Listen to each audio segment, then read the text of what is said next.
Ave Maria, umat Paroki Ratu Rosari Suci Tuminting dan juga umat yang menyaksikan video kami. Kali ini kita sudah bersama Suster Angela DSY. Selamat siang, Suster. Selamat siang. Iya, bagaimana kabarnya, Sus? Kabar baik. Iya, puji Tuhan ya. Dan pada kesempatan kali ini kita akan mengenal dan juga mendengar kisah perjalanan panggilan dari seorang Suster Angela hingga akhirnya berkarya saat ini sebagai salah satu bagian dari kongregasi DSY. Boleh diceritakan, Suster, perjalanan panggilannya? Baik, silakan. Terima kasih, Putra. Nama saya Suster Angela Kalalo DSY. Saya berasal dari Paroki Kokole, Paroki Santo Fransiskus de Sales Kokole.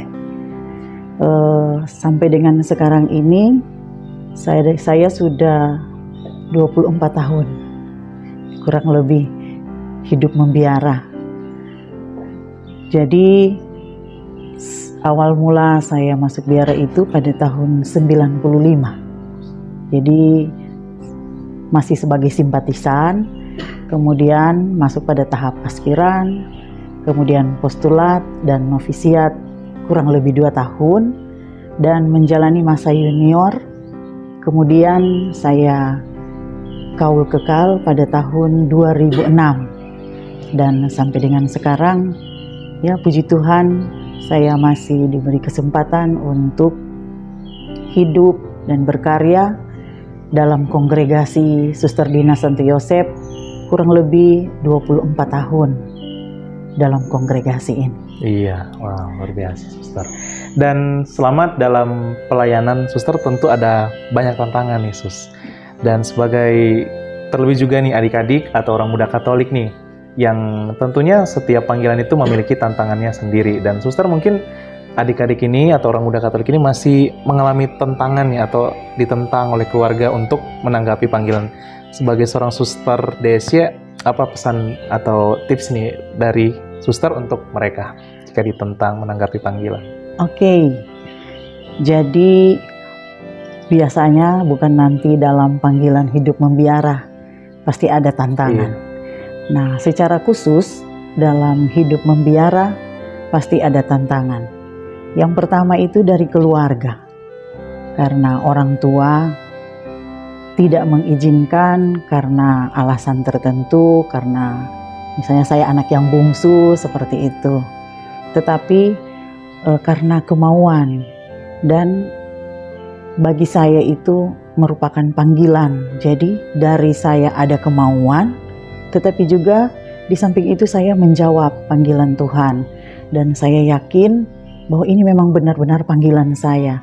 Oleh karena itu, dengan tantangan yang saya katakan tadi, saya boleh melewati itu. Saya memberi pengertian terhadap orang tua, kepada kakak, keluarga saya, bahwa ketika saya memilih jalan panggilan ini, saya akan bersungguh-sungguh seperti itu. Oleh karena itu sampai saat ini saya masih ya tetap setia pada panggilan saya.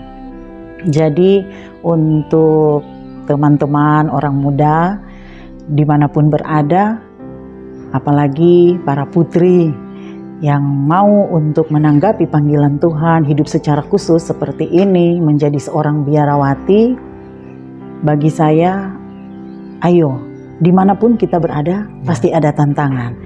Hidup berkeluarga, hidup sebagai seorang biarawati, kemudian entah itu mau hidup melajang seumur hidup tanpa masuk salah satu biara, pasti ada satu tantangan. Tapi kita harus yakin dan percaya dengan bahwa ini panggilan saya. Nah, kalau sebagai seorang biarawati berarti kita punya komitmen untuk setia dan taat dengan kaul-kaul kebiaraan yang kita janjikan nanti ketika kita sudah ada dalam biara. Sehingga dengan demikian ketika kita menjalani dengan bebas, dengan lapang, kita akan tetap bersuka cita, bergembira meskipun ada tantangan-tantangan. Iya. Iya. Iya. Dan mungkin beberapa teman-teman di sini belum terlalu mengenal nih Sus tentang DSY nih. Boleh Suster jelaskan DSY itu apa? Karyanya ada di mana saja? Silakan Suster. Baik. Kongregasi Suster Dina Santo Yosep. Pendiri kami adalah seorang pastor projo berasal dari Heerlen di Belanda. Jadi dia mendirikan Kongregasi Suster Dina Santo Yosep ini, dia mengambil semangat dari Santo Fransiskus Assisi. Nah, tetapi kongregasi kami juga memilih seorang Santo Yosep sebagai pelindung kongregasi kami. Jadi antara Santo Yosep dan Santo Fransiskus kami mengambil semangat Dina, semangat kemiskinan.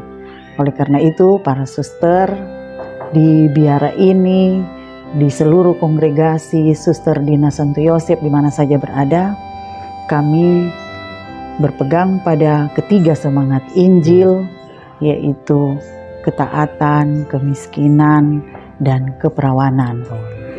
Tetapi kami lebih menekankan ciri khas sebagai seorang hamba yang siap sedia untuk melayani di mana saja.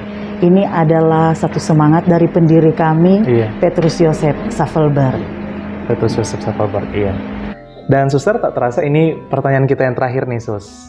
Apa pesan dari Suster Angela bagi umat yang saat ini sedang menonton, khususnya dalam Minggu Panggilan, terlebih lagi orang muda Katolik atau adik-adik, terlebih juga kaum putri nih, untuk menanggapi panggilan mereka?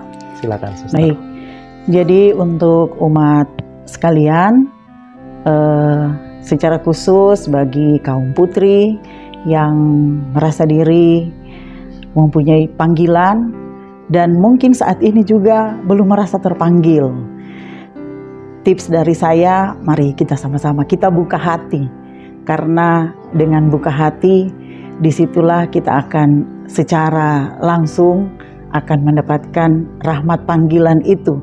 Karena rahmat panggilan itu dia datang kadang kita tidak sadar. Ada yang sadar tapi ada yang kita tidak sadar. Oleh karena itu mari kita sama-sama buka hati untuk menerima rahmat dan berkat Tuhan untuk mengikuti panggilan Tuhan. Terima kasih banyak Suster Angela untuk sharingnya pada kesempatan kali ini. Semangat terus Suster dalam karya dan pelayanan, dan sampai jumpa umat yang terkasih dalam sharing-sharing kita di masa yang akan datang. Ave Maria.